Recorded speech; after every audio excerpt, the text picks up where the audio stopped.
Šis ir Kārļa Pamšas 100. jubilejas gadskārtas pavasaris, ko ar skaistu koncertu, kas nav tikai koncerts vien, atzīmēs gan viņa kolēģi, gan draugi, domu biedri, gan arī jauni mūziķi, kuram Kārļa Pamšas vārds varbūt līdz šim vēl ir bijis svešs. Kāds ir bijis jūsu uzdevums ar šo iestudējumu? Ko jūs gribētu pavēstīt mūzikas sabiedrībai vai atgādināt? Pirmkārt, mēs gribējām godināt Kārli Pamšu. Tas ir cilvēks, kurš ir faktiski tikai pusotru gadu atpakaļ aizgājis mūžībā un faktiski ir mūsu vidū un ir mūsu sirdīs un atmiņās. Un tātad mans uzdevums bija domāt, kas šodien ir no Kārļa vēl un kas būs no Kārļa tālāk nākotnē. Un tad es nonācu pie idejas, ka es gribētu šo vakaru rīkot tā, kā pašam Kārlim patika, ka tas būtu nebēdnīgi, tas būtu varbūt mazliet bohēmiski, tas būtu mazliet dulli, tas būtu noteikti romantiski, jo viņš bija romantiķis.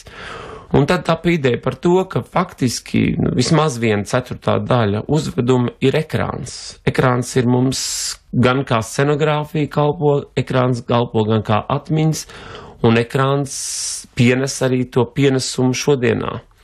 Arhīvu materiālus dažādus redzēsim gan no slavenām izrādēm, Trešais vārds, Amerikāņu traģēdija, Māsa Kērija, ieskicējumus melnbaltā kronikas materiālā. Un pēc tam šie fragmenti atdzīvosies uz skatuves. Pats Kārlis Pamši izies cauri visam šim uzvedumam, krāsains, jautrs, dažādos vecuma posmos. Un es domāju, ka tas dod tādu sajūtu, ka viņš ir šeit klāt, un mēs svinam svētkus. Ik vienam, kas man dzird šai brīdī, tad es aicinātu droši piesakaties, ka ik viens bijušais kolēģis var iegādāties 2 biļetes ar 50% atlaidi. Faktiski viens maksā, otrs iet pa brīvu. Un iespēja šo iestudējumu redzēt būs divkārša.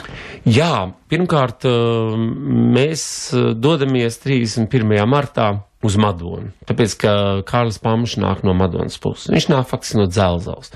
Bet Dzelzava, kā tagad pēc teritoriāla reformas, ir Madonas novads, un Madonas kultūras nams pēc remonta ar ļoti labām klavierēm mums piedāvā šo iespēju, ka šis uzdevums varētu izskanēt ar visu projekciju tādā labā mākslinieckā kvalitātē. Tāpēc 31. marta vakarā, tieši viņa dzimšanas dienā, mēs esam Madonā. Un līdz ar to mums liekas, tas ir daļai varbūt ļoti simboliski. Un otrais mēs tiekamies 5. aprīlī, arī simboliski, Kultūras pilī Ziemeļblāzma, iepretim tātad mājai, kurā 15 pēdējos mūža gadus nodzīvoja Kārlis Pamšs, jo viņš dzīvoja pēdējo mūža gadus Vecmilgrāvī. Uzvedumā piedalās Kārļa Pamšas bērni. Aktieri, kuri ir beiguši, pie viņa arī mācījušies mūzikas akadēmijā, 56. gads kā Māra Zemdega, 63. gads kā Jānis Dreibelats, kā Gunārs Kugrēns, kā Rasmu Gārne, kā Mihils Kublinskis. Tālāk seko mazbērnu paudze. Ja? Gan es pats, gan kopā ar bijušo operetes teātra solistu Aisu Smiltēnu.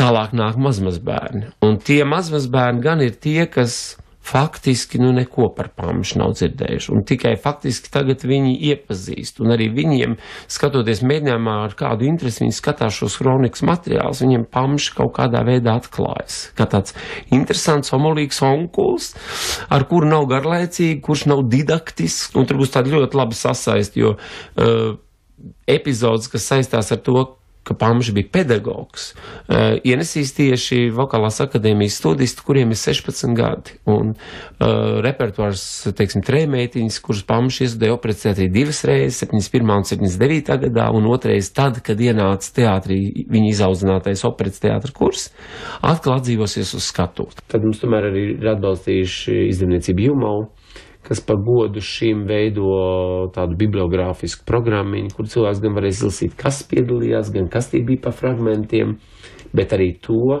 ka pirmo reizi būs uzskaitīts viņa lomas Nacionālajā teātrī, viņa iestudējuma Nacionālajā teātrī, visi viņa tā devums, gan viņa sarakstītās lūgas, gan viņa grāmatas, kas jau arī ir pār pa 30, ja? Tāda vērtīgi paliekoša materiāls. Tā kā es domāju, būs ļoti jauka dzimšanas dienas svinēšana, simboliski varbūt Madonā, un Madonas maiznieks savukārt cep jubilejas kliņģeri meistaram, un es ceru, ka vietējie cilvēki arī novērtēs to, kā cilvēks viņam ir bijis līdzās, un kā cilvēks nāk no viņa vidus. Un jāsaka, ka spēcīgi cilvēki nāk no Madonas puses, jo viņa kursbiedrene, kur aizvien ir pie labas veselības, kur mēs arī ceram redzēt jubilejas pasākumā, Elvīra Baldiņa, kur ir vecākā Latvijas aktrise, tāpat kā Evalds Valters dzīvo 5. stāvā un kā pie kājām, ka viņi arī būs klāt, un viņi arī nāk no Madonas. Tā kā tā Madonā ir tāda ilga dzīvotā.